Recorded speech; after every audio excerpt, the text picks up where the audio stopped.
Hej ljudi, Emir Kareško ovdje. Kao što vidite, ja sam na vikendici. Moja sestra ne znam što radi. Pa samo, danas ja ću malo pričat o kako mi je moj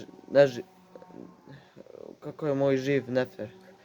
Pa samo da znate, ja već idem u srednju školu u Bosni i Hercegovini već 2,5 godine. Pa, kao što sam govorio, baš svatak barem se mrak koji džao. Ako vi hoćete misliti sami. Samo da znate, bio sam sam, usamljen čitavo vrijeme. Moj problem su cure. Ne znam zašto vi cure niste zaljubljene u mene.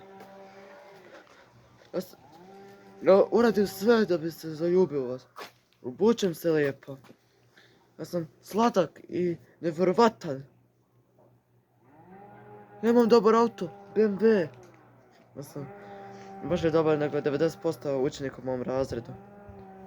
Pa, znate, ja sam cooler. Ja sam pravi gentleman. A vi cure, ne dajte mi šancu. Ne znam zašto. Baš sam sladak kad se obučem. Začkaj. Simba. Subscribeujte se. Kako spokati. Evo. Simba. A čekaj.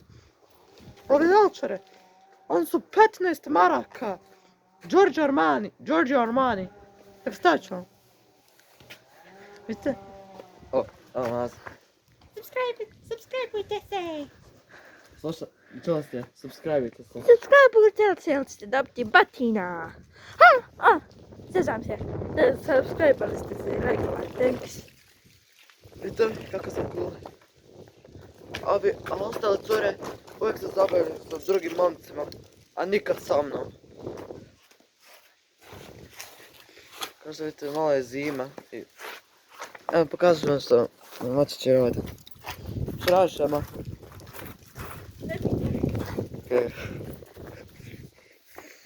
Ja ne znam zašto vi cure. Niste zaljubljeni u mene. Pa je zato.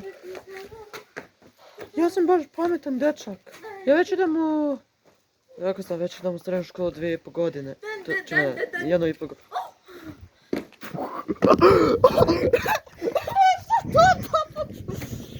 Sekaj je šutala papuču! Sekaj je ovdje šutala papuču! A, sekaj. O moj Bože! Vidite.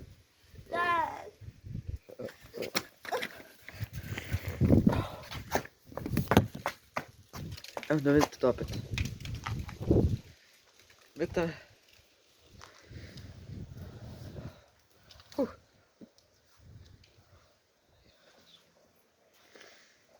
Pa, ne znam zašto vi cure niste zaljubljene u mene. Ako vi hoćete budete moja cura, slobodno pitajte. Budite mi moja cura, ili ćete vidjeti. Eto, čula ste mi macu.